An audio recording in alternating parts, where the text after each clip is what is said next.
Right lads, welcome to the video. We are here in the Stag's Head pub, bang smack in the middle of Dublin city centre, and we have a very special guest for you today. We're in rarefied air here lads, we're in World Cup winning rarefied air. This South African beast, RG Snyman, was with Munster, moved to Leinster, been in Ireland about 5 years now, and he's just absolutely crushing it with Leinster. Time to have a pint with the one and only RG Snyman. I probably look like not too short because I'm in the front, which is... There was one of the guys at Munster, he was also pretty tall, and he was like, for the longest time, he was like, I don't trust the Guinness guru, back when you were still doing that. What's his name?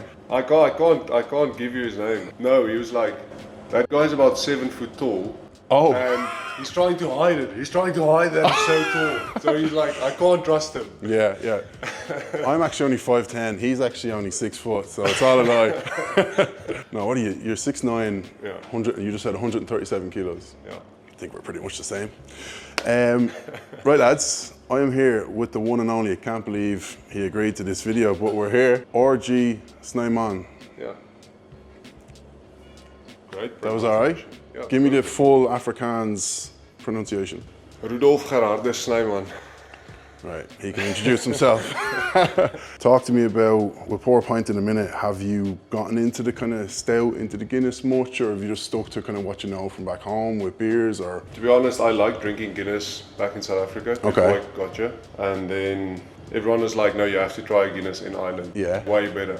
And were you thinking, like, bullshit? Yeah, exactly. Yeah. Exactly. Until I got here and I realized kind of the whole culture around it and having a proper pint, and there is really a big difference. Do you remember like your first one? Yes, it was just after lockdown. We went to a pub in Limerick and great pint. And when you were down there, actually no, we'll I have too many questions, but we'll keep the flow going here. Would you rather go first or second? Have you poured a pint before? I've poured like 1 pint before. I bet it was when you were in a pub somewhere in Limerick or in Dublin and they've said, oh, come behind the bar.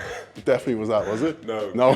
Guinness storehouse. Oh, like Jesus Christ. Doing the tour. Not a tourist. Yeah, exactly. I'm gonna let you just go for it, right? You can come over this side. We're gonna use this right side tap. If you want tips, or do you want to just bulldoze into it? Let me try it and then you can tell me. I won't tell you what to do, fella. Okay, so I know the tap goes both ways, and I've forgotten which way it should go first now. And well, you said you didn't want any help. No, it should go... It's a fine stance. The power stance, the pour pint. All the way, yeah. No tips. No helping. And then I think up until there, maybe that's a bit much. Assess your work, I think that's pretty bloody good. Then it should rest for about, 29.5 minutes. 29.5 minutes? Or seconds? Minutes. What? To drink it? No. To drink 10, you mean? Just settle and then So you want me and you to stand here for half an hour? Yeah, but like when you stand here for half an hour, that's when you have the baby Guinness, isn't it? Oh, I don't know where you're getting your tips here. The malarkey is, the thing Guinness say is 119.5 seconds, which is obviously a load of bollocks. You're not going to be there on your watch like, in now! And they say you put it up on the counter, instead of leaving it here, you put it up and it's set, the settle comes up and it's a crowd standing there, and the whole thing is someone comes in the door and they see it, oh, what's that? I'll have one of them, do you know what I mean? That's, a lot of people say that the two-part pour is like a marketing strategy, which it could easily be. Now, I do think if you poured in one, it doesn't have the dome over the top. But when you were down in Munster, if you were living in Cork, it would have been a different story. But was it just kind of Guinness you were experimenting, or did you get your hands on any Beamish or Murphy's? Yeah, so when I was down in Cork a couple of times, and the guys there, it was all Beamish or Murphy's. Very proud of it. They're proud of it. Yeah. They almost like, if you're in certain pubs there, they'd be like, no, you can't drink a Guinness. Yeah. You have to drink either one of those. Totally. Okay, we'll let you go first, if you can. I can't even remember which one's which. 19 seconds. It's gone forward, yeah. Oh, shit. Why are you saying shit? No, because I should have filled it first, No. eh? Oh, you had it perfect, RG. You had it perfect. I shouldn't have touched it again. You had it perfect. I shouldn't have touched it Oh, let's go home. again. Fuck. Look at this absolute schlop. No, I went for it though. You went for it. I just played safe. To be honest, I could have went for a bit more, but wasn't. That's too safe. Do you reckon? No, I think that's pretty good. That's perfect. Yeah. Damn it. Well, I was going to do we were going to get a picture with the two of us holding up our pints, but you're going to have to stand behind that, I'm afraid.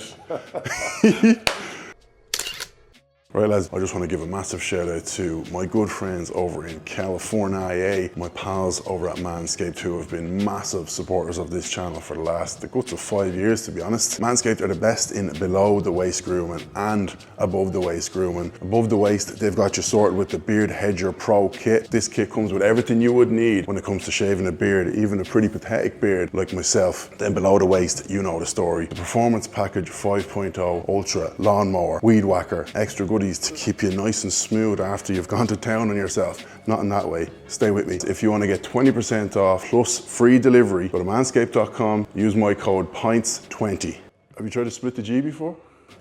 Yes. Yeah? The G splitting be a bit better than the pouring, do we think? I hope so. Is there one way to find out? I'd say there's a bit more practice into that. So. RG, sláinte, cheers. Cheers. Is there an Afrikaans kind of cheers? Just say cheers. Just say cheers. Okay, perfect.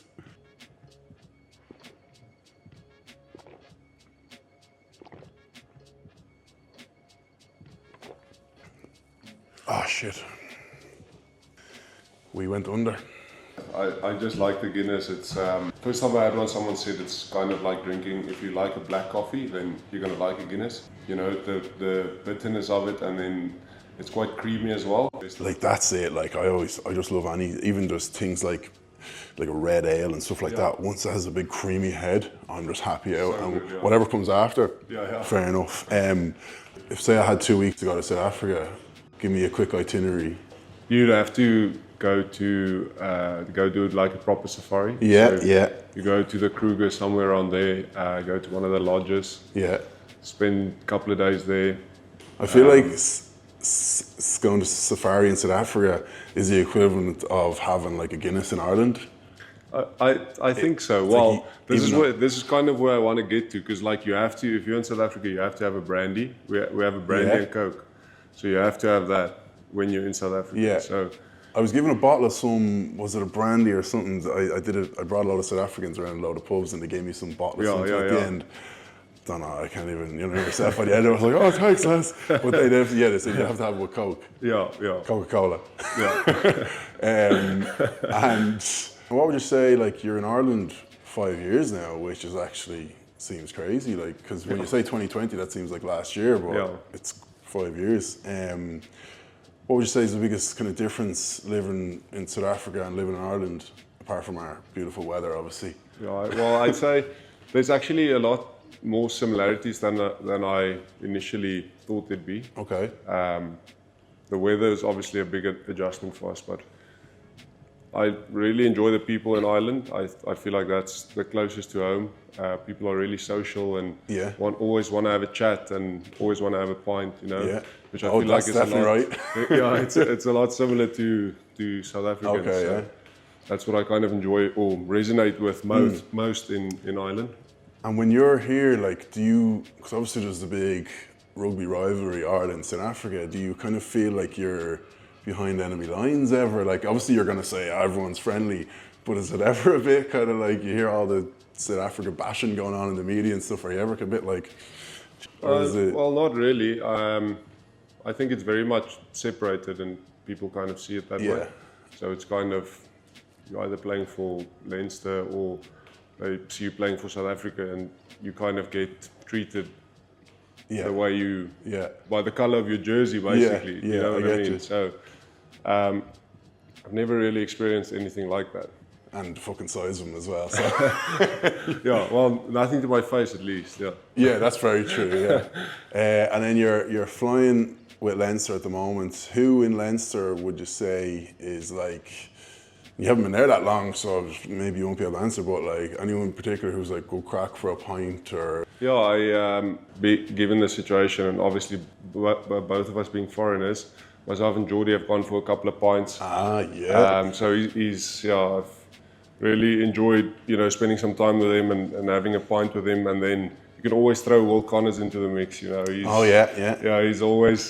he's a stalwart of Leinster, He's quite busy when he has a few pints, so he's it's always, it's good fun. Obviously the Munster to Leinster thing, I feel like it was obviously quite a controversy, but when you actually read up on it, it was, I think, a bit more straightforward than people might think. Like, what my understanding is, sorry, I don't know what that is that rain? It's coming at the right time for you. The sunshine, it was... Absolutely, it's just dark in here as I'm starting asking this question. But as I understand it, it was just kind of a contractual thing. They could either sign yourself or Jan Klein. They went with Jan Klein, and you were kind of free to go then, or are you able to discuss, or like? No, well, that was kind of how it happened. Yeah. It's, I was basically told by Munster, listen, we're not going to keep you. Yeah. And that's the way the game goes. And obviously, for myself being in a different country, you kind of know that you're not going to be here forever, most probably. And at some stage, you're going to have to move on. So when they said that, I was like, totally understand, I get it. And then... But you liked the idea of Ireland, so you... Yeah, exactly. So when the Leinster opportunity came across the table, definitely interested in that. And looking back at it now, so happy I took that opportunity because absolutely, it's going very well and they look after us really well here. And myself and my wife are enjoying it. And the guys have been great to welcome us here and just been having a load of fun, really. Yeah. Like this. Do you know what I mean? Exactly. This is what you get in Leinster. And then when it comes to like, so I understand the whole kind of rugby is the gentleman and it's, you kind of knock the shit out of each other on the pitch and then you have a beer after. But is there ever times where like, you really, like they might boil over after the match and it's nearly going down the tunnel and all, and like after it's a case of, fuck it, I'm not having a pint with him, or is it always just like, once the kind of, once we leave the dressing room, once we go up to the bar or whatever, what happened on the pitch like is just done? Yeah, I must say I've never really seen anything spill over afterwards into... It doesn't happen in rugby, doesn't it? I feel like it hasn't really, It could be like literally 79, 59, you're grabbing a guy with a scruff of neck, calling him God knows what, and then the whistle goes and it's like the trance just comes off and you're like, oh, well done, mate. I feel like it is very much like that, and it's actually kind of strange because guys try and kill each other on the field for 80 minutes, and then afterwards we're standing there, we're having a pint together, laughing about things that just happened, and I think that's where you gain a lot of respect as well from other players and from other guys. So. Who would you say has kind of, I guess, the South African locks like to kind of get stuck in, even from the past, we know that. Who would you say kind of have you bumped heads with on a pitch that you've kind of, I guess, nearly gained respect for by competing so hard against? It doesn't have to be a lock, but does anyone come to mind? Could be from any country. Back when we still played Super Rugby, it was one of the New Zealanders, and I can't remember the name now. Okay. But I just remember getting hit so hard, everything kind of like just went black around me because he hit me straight, like kind of from the side. Yeah.